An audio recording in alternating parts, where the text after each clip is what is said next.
안녕하십니까. 저는 대한노년치의학회 회장 이성근입니다. 오늘 강의할 내용은요, 노년기 구강건강과 삶의 질이라는 내용입니다. 먼저 노년기 구강건강관리에 대한 중요한 이유에 대해서 설명을 할 것이고, 두 번째는 노년기 삶의 질 관련 구강건강에 관한 그 요인들이 있습니다. 그 몇 가지를 이야기하면서 특히 노년기의 구강건조증에 대한 내용을 주제로 강의를 하게 되겠습니다. 노년기 구강건강관리가 왜 중요하냐 하면 2000년부터 우리 사회에 65세 이상 되는 고령자가 7%를 넘어서는 고령화 사회로 진입을 했었습니다.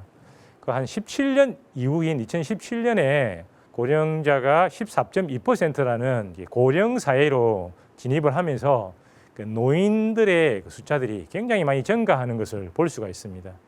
그러면서 노인에 대한 그 삶의 질과 관련된 산업이나 정책들이 굉장히 이제 정대되어지고 또 많은 관심을 가지게 되는 그런 상황입니다. 통계청의 이제 최근의 자료입니다. 이 표에서 보시다시피 65세 이상 되는 그 다발생 질병 순위별 현황을 보면 이제 10가지가 있는데요. 그 다발생 10가지 중에 첫 번째가 치연염과 치주질환. 작년까지만 해도 2위였는데 올해 들어와서 1위로 2019년도에 1위로 이제 올라오게 되었습니다. 그리고 7번째가 치아 및 지지 구조의 기타 장애라고 보는데, 이게 또 아마 우리 쪽에서는 이제 양대 질환이라고 할 수 있는 그 풍치하고 중치라고 하죠. 치주 질환과 치아 우식증이 1위와 7위를 차지하고 있다는 것입니다. 그러면서 요양급여 및 진료 인원 등은 전년 대비 한 18.5% 상승한다고 볼 수 있겠습니다.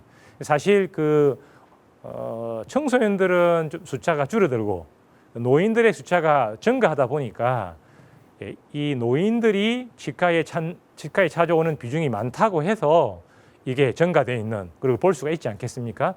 그래서 지금 이제 1위와 7위를 하게 되는데, 그러다 보니까 치과 쪽에서는 이제 이게 노인의 구강 건강 관리에 대해서 관심을 가지지 않을 수가 없는 그런 상황이 된 것이죠.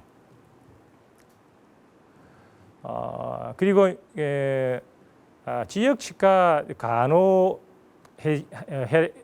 학회지라는 게 있는데, 지역 사회 간호 학회지라는 게 있는데요. 아마 지역 사회의 그 노인들의 구강 건강하고 그다음에 그 삶의 질과 또 그분들의 그 감정과 관계되는 그 우울에 대한 부분들에 대한 연구들이 최근에 많이 나타나고 있는 것 같습니다. 결국 구강 건강이 좋지 못하면 그분이 먹는 문제, 삶의 질에 상당히 영향을 준다라는 그런 내용입니다. 그래서 단지 구강 건강이 구강에만 국한된 것이 아니라 그 환자의 노인의 우울과 함께 그 전신적인 질환에 영향을 주는 그런 어떤 그 상황이라는 것을 우리에게 이제 잘 보여주고 있는 논문이라고 할 수 있겠습니다. 그래서 지속적으로 이제 노인 인구가 연평균 한 4% 증가하고 있죠. 그러다 보니까 그게 되는 관련되어 있는 산업이나 보건 사업 예산 등이 굉장히 정대되어 있기 때문에 우리가 이제 관심을 가질 수밖에 없고요.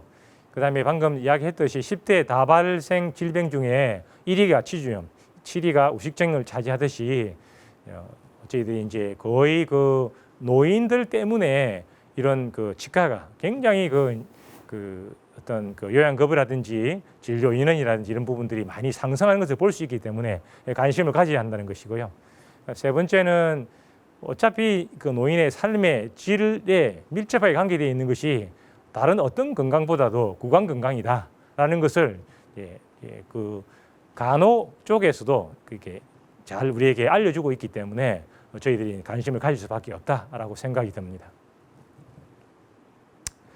노년기 이제 삶의 질 관련 구강 건강 그 요인인데요. 특히 저희들이 최근까지는 뭐 치주 질환 정도, 그래서 치주 질환의 치주낭이 어느 정도 되는지 그런 것을 기준으로 그동안 이제 관심을 가지고 치주 치료를 많이 해왔거든요.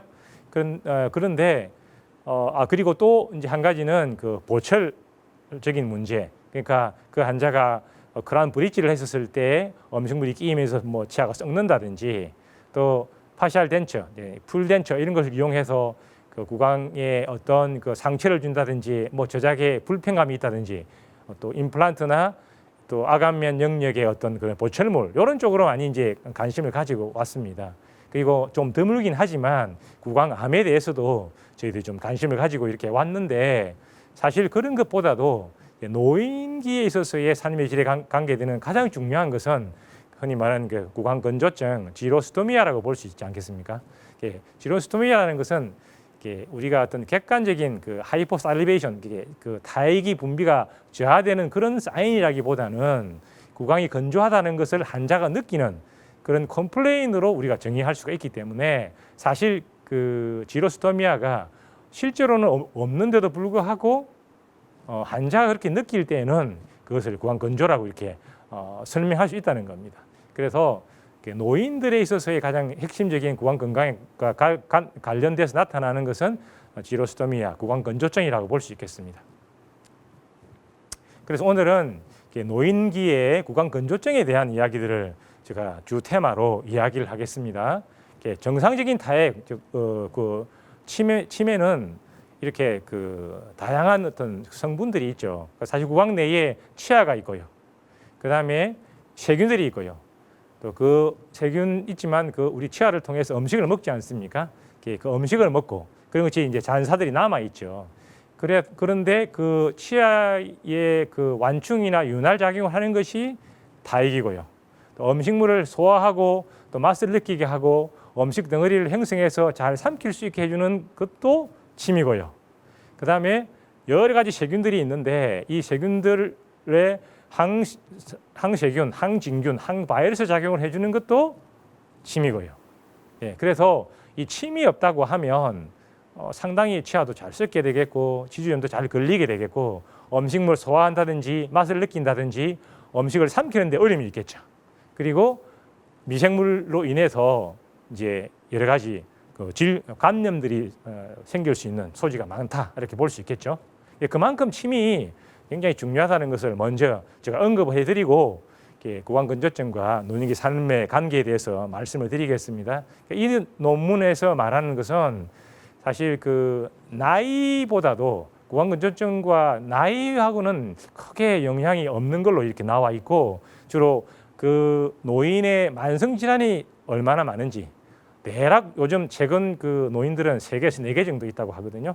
그리고 투약 수가 많을수록 그 만성 질환으로 인해서 먹는 약물의 개수가 뭐 적게는 5개지만 많게는 뭐 열 몇 개씩 평균적으로 한 8개, 10개 정도 되는 걸로 알고 있습니다. 주로 이제 고혈압이나 당뇨나 각종 그 만성 질환으로 나타나는 그런 그 투약 개수가 되겠죠. 그게 많을수록 또 그런 걸로 인해서 나타나는 것이 구강 건조거든요.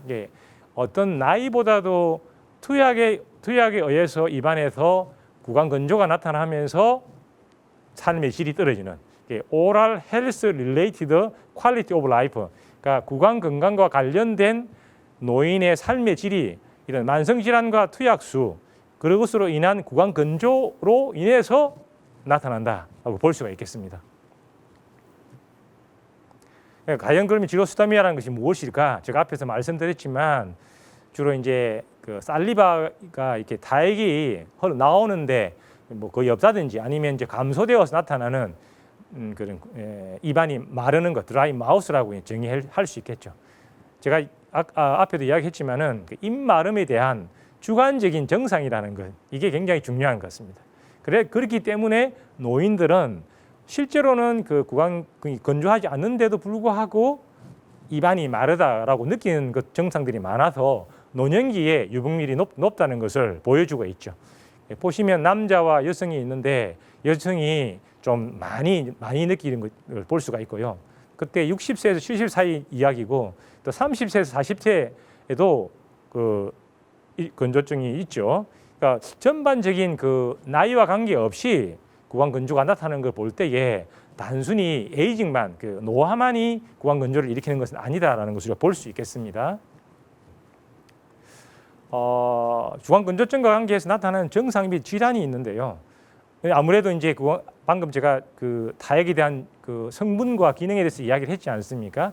그러니까 그것으로 인해서 면역 기능이 떨어진다든지 그런 것과 함께 호흡기 질환이 잘 생길 수가 있고, 아시다시피 이제 구강궤양, 그다음에 그 침이 마르니까 입에서 냄새가 심하게 나는 것, 뭐 그런 그 bad breath, 그리고 그것과 함께 충치라든지 치주질환, 풍치가 생긴다든지, 그리고 심지어는 이제 tongue 약간 통증이 있다는 tongue pain, 그리고 좀 잘 낫지 않는 그런 풍구스 질환, 캔디다, 이런 어떤 캔디디아시스 이런 것들이 생길 수가 있는 거죠.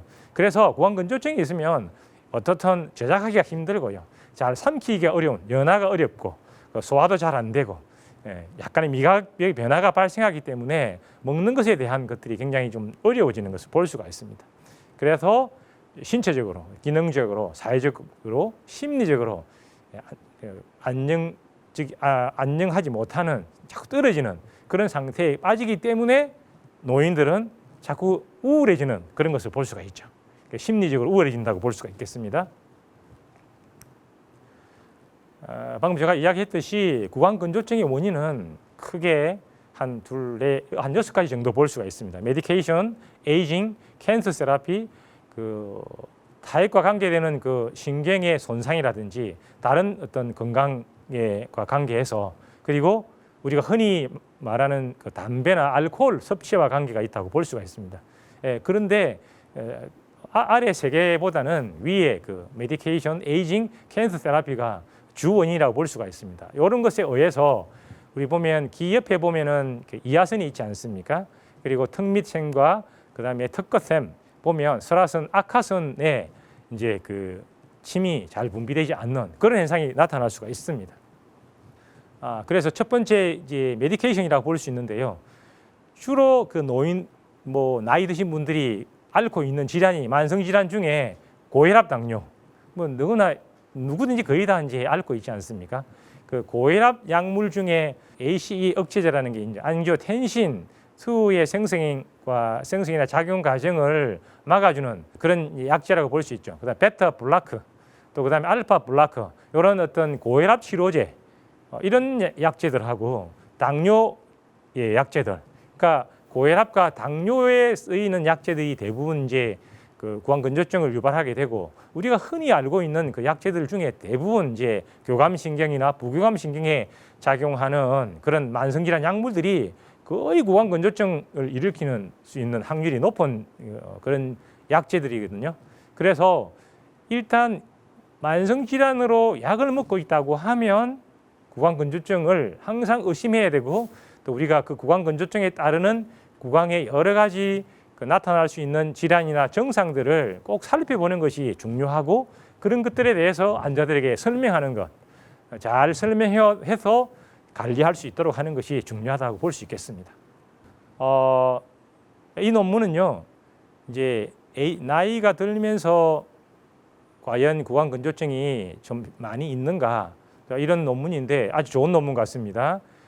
그런데 이 논문에서 살펴보면 남자는 30세 때에 40.8%, 여성은 60세 이상에서 48.6%로 유병률이 가장 높게 나타나거든요.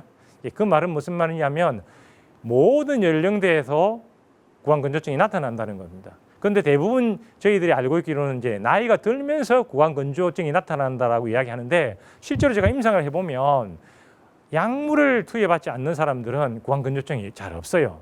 그런데 젊은 친구들은 30대, 40대도 구강건조증이 있다고 입이 마르다고 하는 것은 약물과는 관계가 없고, 대부분 이제 직장에서 오는 스트레스, 그다음에 담배나 술, 이런 것들이 주 원인이 아닐까 여겨지고, 여성에서 상당히 높게 나타나는 것은 60대의 호르몬의 변화, 이제 폐경과 함께 더불어서 약간의 정신과적인 어떤 요인들이 많이 있는 것 같고요.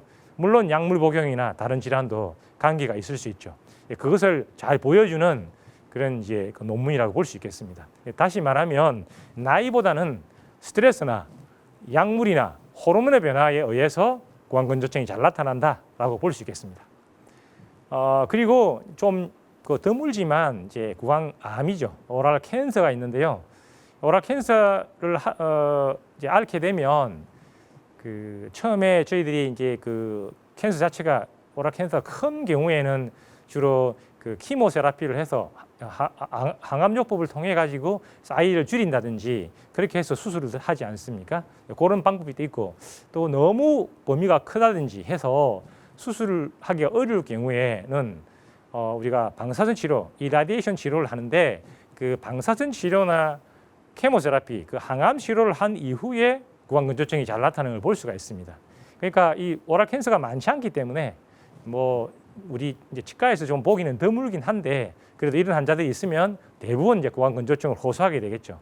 그 중에서도 그 방사선 치료를 한 경우에는 침샘에 영구적인 손상을 주기 때문에 아주 그 구강건조증이 영구적인 구강건조증이 될 수가 있고요. 항암 치료를 한 경우에는 다시 리버스블, 다시 자연적으로 이제 정상이 호전될 수 있습니다. 대략 한 2주에서 한 2달 정도, 8주 정도 지나면 호전되는 걸 볼 수가 있습니다. 구강건조증의 진단은 주로 문진을 통해서 바스 스코어를 통해서 하는 방법이 있고, 또 다액 분비량을 측정해서 하는 방법이 있죠. 그리고 이제 다액선 기능 검사를 통해서 하는 것인데, 각각 살펴보겠습니다. 문진에는 우리 서울대 구강내과에서 아주 좋은 논문을 쓰셨더라고요. 제가 보니까 이 그 질문 자체가 대단히 잘 만들어졌고요. 그래서 첫 번째 그 구강 건조감에 대한 정도를 파악하는데 바스 문항 6가지가 있고, 그다음에 두 번째는 구강 건조감에 따르는 행동이 어떻게 나타나는지에 대한 것을 파악하는 4가지 문항으로 토탈 10가지 문항으로 잘 이렇게 정리가 되어 있었습니다. 그 중에서도 주로 이제 그 낮 시간에 침이 마른다든지, 그다음에 입안에 침이 잔존되어 있는 게 적다라고 느끼는 것, 그리고 이제 항상 뭐 음식을 먹을 때에 좀 이렇게 좀 느리게 먹을 수밖에 없는 그런 상황, 이런 경우가 구강건조증이 높다라고 볼 수가 있고요. 그다음에 이제 행동 양식 중에는 제일 중요한 게 뭐 4가지가 있지만, 그 중에서도 밤에 주무실 때에 반드시 옆에다가 침대 옆에 물을 두고 주무시는 분하고 구강건조하고는 굉장히 관계가 이제 깊다라고 볼 수가 있습니다. 그렇게 문진 10가지 중에서 저희들 그 관계를 통해서 평가를 할 수 있을 것 같고, 두 번째는 다액선 분비량인데, 이것은 이제 심평고시 2005년 61호 이제 나온 건데, 구강건조증 진단 중에 이제 비자극 시 전 타액 분비량이 분당 0.1ml 이하인 경우로 볼 수가 있죠. 자극을 줘서 나타나는 경우하고요, 비자극으로 나타나는 경우가 있는데, 대략 하루에 1리터에서 1.5리터 이제 타액이 분비되는데, 비자극 시에 1분당 0.1ml 이하인 경우 구강건조증이라고 할 수가 있습니다. 일단은 2시간 동안 금식을 하고요. 그리고 미리 무게를 잰 쏨을 구강설화 내에 삽입을 해서 5분 동안 경과를 지켜보다가 그 5분 이후에 빼어서 쏨의 무게를 이제 빼면, 그러면 이제 침 다액이 분비되었던 것을 양을 측정할 수 있도록 있게 되겠죠. 그렇게 해서 평가하는 방법입니다. 그리고 이제 뭐 저희 주로 이제 전문적으로 하는 게 섬광조연술이라고 해서 테크네티움을 이용해 가지고 하는 그 신시티오그래피라든지, 또 다액선 조영술, 영상의학적으로 하는 방법, 심지어 조직 검사도 하는 방법, 이런 것들, 이제 쇄골형 신도름 같은 경우에 그렇게 하지 않습니까? 이런 것들을 통해서 하는 이제 다액선 기능 검사, 주로 뭐 치과에서는 하기 어렵고 이제 종합병원이나 대학병원급에서 할 수밖에 없는 이제 진단이 되겠죠. 그래서 앞에 첫 번째하고 두 번째 것은 저희들이 이제 로컬에서도 충분히 가능한 어떤 검사가 아닌가 생각을 합니다. 그리고 이제 이런 진단이 나오게 되면 그에 따라서 이제 치료가 되지 않겠습니까? 그래서 디로시스메아 세라피를 보면 첫 번째는 아까 그 원인 중에 있었지만 검령 검주, 사실 치과도 흡연하고 굉장히 밀접하게 관계가 되어 있지 않습니까? 근데 이런 것과 함께 사실은 그 충치나 풍치에 관계되는 것도 있지만, 또 구강암하고도 관계가 있지만, 지로스토미아 그 구강 건조증과 스모킹도 좀 관계가 있다는 것을 환자들한테 설명하는 게 좋을 것 같습니다. 그래서 생활 습관을 좀 바꾸도록, 라이프 스타일을 좀 바꾸도록 하는 게 좋을 것 같고요. 그리고 이제 침샘을 자극하는 그런 운동들이 필요한데 좀 이따가 제가 말씀을 드리고 그다음에 약제에 대한 이야기를 좀 하겠습니다. 그리고 예방하는 방법으로 다른 엔티fungal, 엔티박테리알 이런 것들을 이제 예방하는 그런 것이 되겠죠.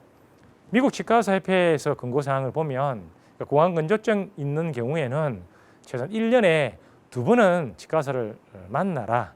그러니까 6개월에 한 번 정도는 꼭 치과에 내원해서 구강건조증과 함께 구강에 나타날 수 있는 증상이나 그 어떤 감염들을 예방하는 것이 굉장히 중요하다는 것을 우리가 알 수 있겠죠. 네. 그래서 이제 라이프 스타일을 바꾸는 것 제가 좀 잠깐 말씀을 드렸지만 사실 담배 연기라든지 알코올이 자꾸 담배를 많이 피게 되고 또 담배를 알코올 할 때마다 음주할 때마다 이렇게 흡연량이 증가되거든요. 그래서 구강건조증이 나타날 수 있는 것을 이렇게 보여주고 있고요. 그다음에 셀프 케어라고 해서 최근에 이제 그 어전성 노인들, 그러니까 치과에 찾아오지 못하는 노인들 같은 경우에는 그 구강 주변에 있는 근력들이 다 떨어져서 그래서 구강 건조증과 함께 음식물을 잘 삼키지 못하는 것이 있는데 결국 그 원인을 살펴보면 이 구강 근력에 대한 문제들이 굉장히 중요한 것 같습니다. 그래서 이제 구강 근력을 이제 구강 기능 주변의 근력을 갖다 향상시켜서 침 분비를 증가시키고 그것으로 인해서 구강 건조증을 해소하는 그런 방법이 되겠죠. 그래서 우리가 흔히 말하는 구강 체조라고 말하지 않습니까? 구강 체조가 굉장히 중요하다 볼 수 있겠습니다. 그렇게 하게 되면 타액 분비량이 증가되고 물론 치태도 감소하게 되고 그렇게 되겠죠.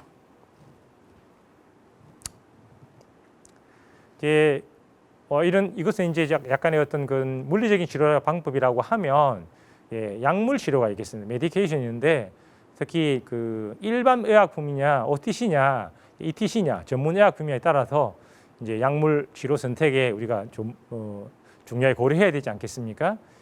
그런데 이제 전문 의약품 같은 경우에는 좀 효과는 있을지 몰라도 좀 위험성이 있는 부작용이 좀 있는 것 같고요. 그다음에 일반 의약품은 효과는 조금 떨어질지 몰라도 위험도 훨씬 적은 이런 장점이 있기 때문에 우리가 주로 이제 일반 의약품을 중심으로 구강건조증 치료를 하는 것이 옳지 않을까 그렇게 저는 생각을 하고 있습니다. 특히 이제 그 전문 의약품 중에는 필로카르핀이라는 그 약제가 있잖아요.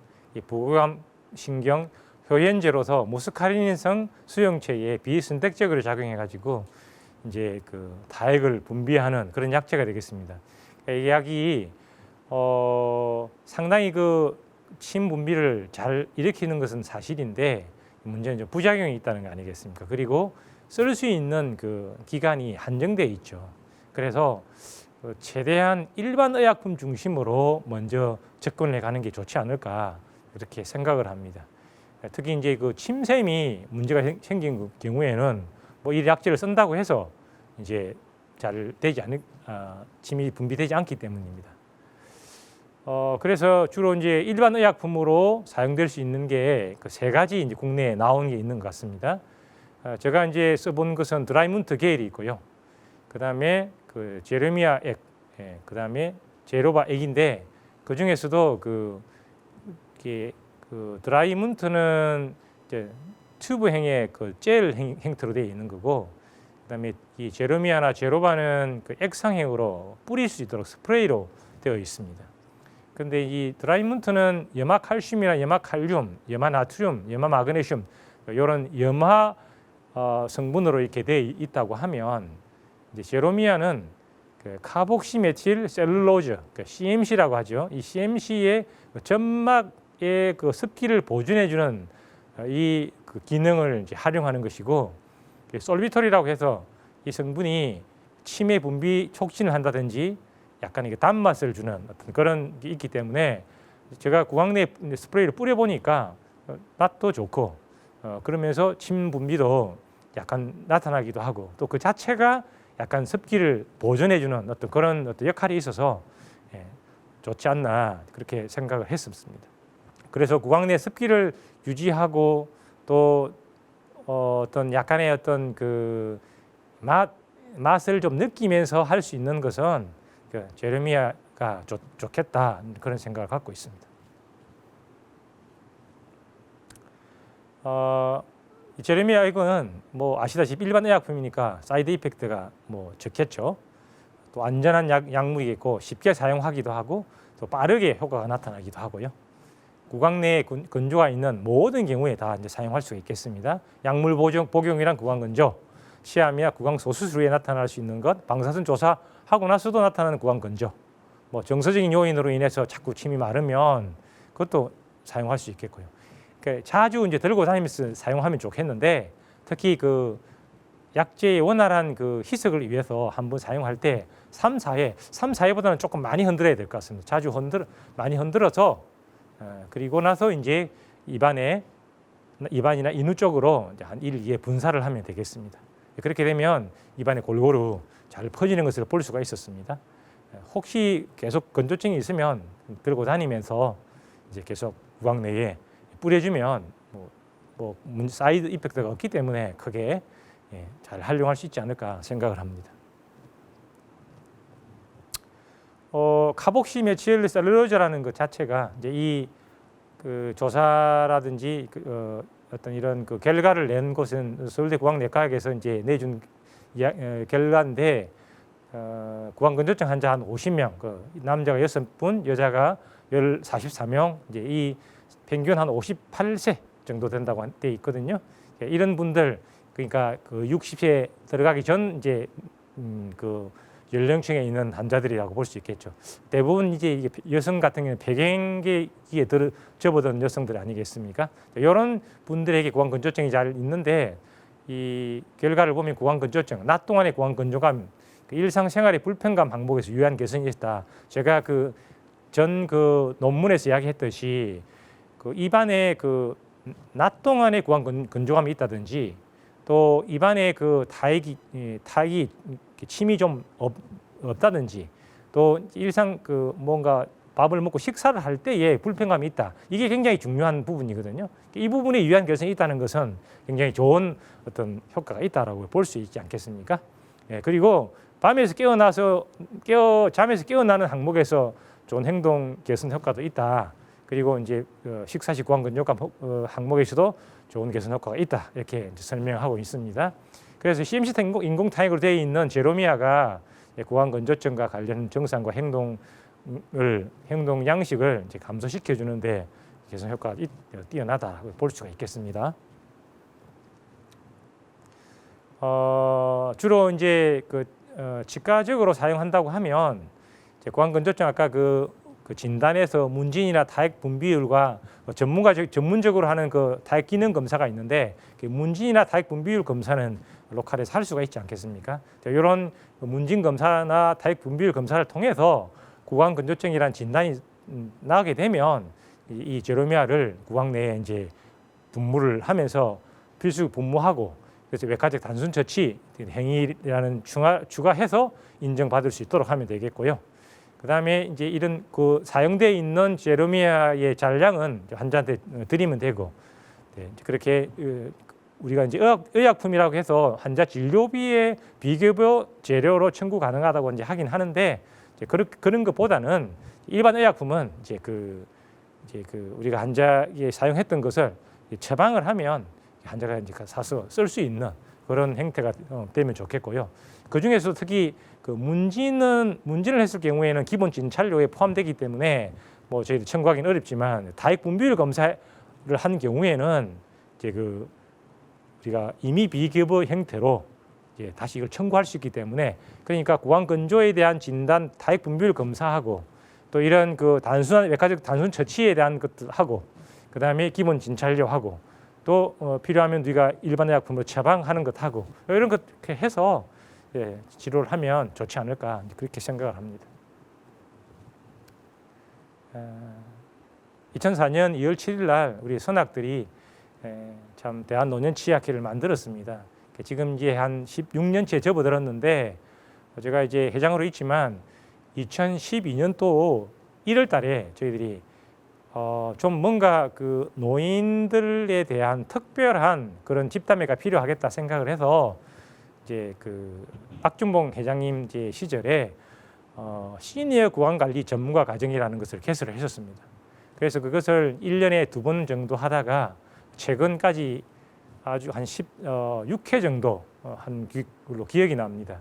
그렇게 해서 한 103분 정도가 이 시내구강관리 전문가 과정을 이제 하고 이제 그 수료증을 받았습니다. 그래서 전문가로서 활동을 하고 있는데 이 시내구강관리 전문가 과정 내에 구강 건조증이라든지 또 노인들의 구강 그 만성 질환과 함께 그 약제들 이런 부분들이 강의가 충실히 이루어지고 있기 때문에 좀 관심 있는 분들 오셔가지고 많이 이제 좀 참여해 주시면 좋겠다 생각이 들고요. 그때에 좀 제로미아라든지 이런 것들이 좀 소개가 되기도 하고 그렇게 했으면 좋겠습니다.